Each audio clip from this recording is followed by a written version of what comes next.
Pemirsa, komedian Nunung masih harus berjuang melawan sakit kanker payudara yang diidapnya. Untuk proses menuju kesembuhan, Nunung harus menjalani kemoterapi karena kanker payudara yang diidapnya itu. Dari 2 kali kemoterapi yang sudah dijalaninya, dari 6 proses yang harus ia jalani, perkembangan kesehatan yang dirasakan Nunung menunjukkan hasil yang menggembirakan. Benjolan yang terdapat di dadanya mulai mengecil. Kondisi itu diungkapkan Nunung saat menjadi bintang tamu di acara podcast bersama Baim Wong. Nggak ngomong sama siapa-siapa, cuman masih positif thinking, ini paling kelenjar gitu. Cuman dalam hati juga masih kena nih, aku kena karena kan ada keluarga, iya gitu kan, dari keluarga. Makanya waktu ke dokter itu aku disuruh kemo dulu karena mau mempertahankan si payudaranya. Jangan sampai diangkat. Tadinya aku udah bilang sama dokter, udah angkat aja dong, aku bilang nggak apa-apa kok. Nah, terus? Sekarang mungkin teknologi semakin maju ya, jadi mereka masih bisa mempertahankan si payudara. Gitu. Makanya aku di kemo dulu. Oh, itu treatment pertama malah kemo dulu? Kemo itu tadinya mestinya harus 6 kali kata dokter. Baru 2 kali diperiksa, si benjolan udah turun ke bawah, udah mengecil. Nunung mengetahui dirinya didiagnosis mengidap penyakit yang mematikan itu sejak 5 bulan terakhir. Awalnya ia tidak menduga kalau rasa sakit dan benjolan di dadanya adalah kanker payudara yang semakin hari semakin membesar. Ya, hampir 5 bulan aku diemin gitu, cuman semakin hari kok semakin gede gitu, semakin tambah gede. Benjolannya di mana, maaf? Di sebelah kiri, Di sini. di dekat punting gitu. Ini kayaknya bisa diambil, coba Mbak Nunung tanya ke dokter bedahnya dulu, ke dokter Diani, ke dokter bedahnya. Pas aku ketemu dokter bedah bilang bahwa, oh iya Mbak, ini udah ngecil, tapi sekali lagi ya, tembak sekali lagi ya, gitu. Biar nanti ngambilnya juga agak biar agak mudah gitu. Mungkin minggu depan ini aku kemo lagi 1 kali lagi, baru nanti operasi. Sebelum menjalani kemoterapi, ada ketakutan yang dirasakan Nunung karena sakit yang luar biasa. Menurutnya, sakit yang dirasakan Nunung saat kemoterapi melebihi dari sakit wanita saat melahirkan. Kemo dijalani sejak Februari lalu. Bicara kemo itu kan lumayan ya biayanya. Sakit Sakit banget juga. Sakit banget. Sakitnya kayak gimana?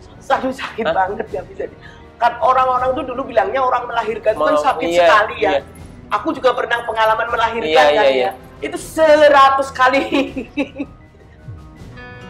Masih kepengen sembuh, aku masih punya tanggung jawab banyak gitu. Yang harus saya tanggung gitu. Lihat cucu-cucuku, mereka masih apa-apa, Umi.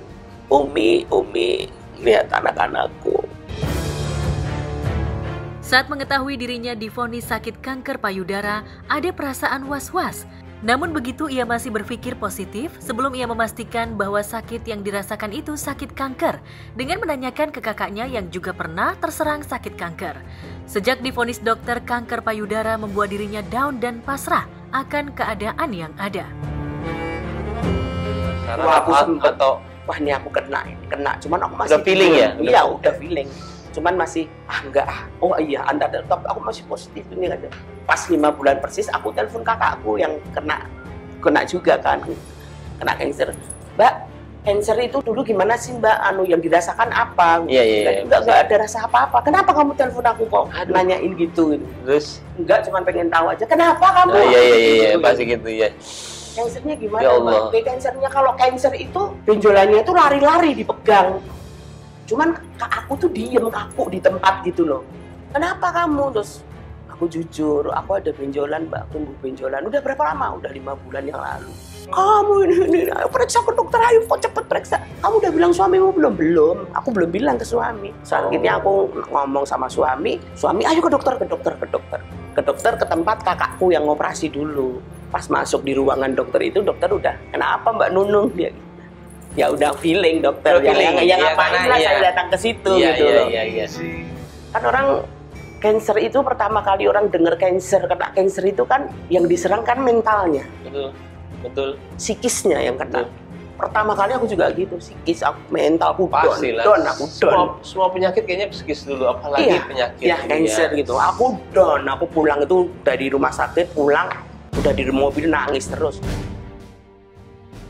Semenjak menjalani kemoterapi, ia mengalami efek kerontokan rambut di kepalanya. Hal itu sudah diketahuinya sebelum memutuskan untuk kemoterapi. Aku botak, aku yang setiap hari nangis tuh gitu, aku pasti akan botak, aku akan botak. Kalau kemo nggak apa-apa ya, tapi aku botak. Aduh, ternyata aku jalan kemo botak mau. Memang harus dijalanin, harus diterima, harus ikhlas, harus sabar. Yang penting kita ikhtiar. Tanpa malu-malu, mantan personil grup lawak Sri Mulat itu menunjukkan kepalanya yang dipelontos pasca menjalani kemoterapi. Bismillah punten ya. Oh ya Allah. Biasanya orang botak itu kemo hari ini, besoknya langsung botak. Aku sih masih ada 2 minggu bertahan. Aku bilang sama kakakku, aku nggak botak, rambutku masih kuat. Ternyata 2 minggu kemudian, pegang gini. Jauh sebelum Nunung divonis sakit kanker payudara, orang tua Nunung juga punya riwayat sakit kanker. Begitu pula dengan anggota keluarga yang lainnya. Ibu saya kanker lidah. Terus tante saya yang Mbak Cucu Sri Mulat itu kanker usus. Terus eyang saya hati. Om saya kulit. Turunan kanker. Sekuat itu ya kanker itu? Iya, genetiknya memang sekuat itu. Kendati sedang mengidap sakit kanker payudara yang memiliki resiko buruk bisa mengakibatkan penderita meninggal, namun Nunung tetap mengambil job syuting seperti biasa. Baginya justru dengan bekerja itulah bisa mengurangi rasa stres yang dialaminya karena menderita kanker. Aku kemarin itu pas bulan Ramadan itu bener-bener full 1 bulan. 1 bulan, jadi dibukanya ada, di sahur paginya ada. Padahal itu aku lagi kemonya. Lagi kemo lagi. Pas aku bilang, dok, ini aku kan besok besok kemo. Ini aku besok mulai kerja, aku ada kerjaan ini. Kerja Mbak Nunung. Malah harus ditulis ya? Kalau Mbak Nunung bisa kerja. Ngelawannya itu bisa sampai begini tuh gimana? Karena alhamdulillah itu aku selama kemo itu ada kerjaan terus. Dan positive thinking? Iya, positive thinking. Ini minggu depan mungkin aku kemo, padahal aku ada kerja, udah terima kerjaan berapa, ya udah nggak apa-apa gitu. Sementara itu, kondisi menggembirakan datang dari Putri Denada Aisyah yang divonis sakit kanker darah atau leukemia. Aisyah sudah sehat dan bisa beraktivitas sekolah kembali. Denada merasa bersyukur atas kesembuhan putri sematawayangnya dari pernikahan dengan Jerry Aurum itu. Alhamdulillah sehat, alhamdulillah sekolah udah kelas, alhamdulillah kelas 3, insya Allah tahun ini dia naik kelas 4 gitu. Jadi aku lagi. Kesehatan yang mulai membaik Aisyah membuat Denada bisa menjalani aktivitasnya seperti biasa. Salah satunya menjadi instruktur senam Zumba, serta menerima tawaran menyanyi di berbagai kota dan negara. Di saat yang sama bersyukur gitu karena udah mulai bisa kerja lagi, udah mulai lebih aktif lagi dengan 2 profesiku kan. Kalau dulu mungkin sebelum pandemi dan sebelum kita ke Singapura di musik aja, tapi sekarang alhamdulillah udah ada profesi baru jadi instruktur Zumba semenjak tahun 2020. Sementara itu, kabar pembebasan mantan suaminya Jerry Aurum setelah menjalani penahanan selama 4 tahun sampai juga ke telinga Denada. Ia menyambut gembira pembebasan yang dijalani Jerry. Karena dengan begitu, Denada dan Jerry bisa berbagi waktu dalam mengasuh dan mengawasi tumbuh kembang putri kecilnya itu.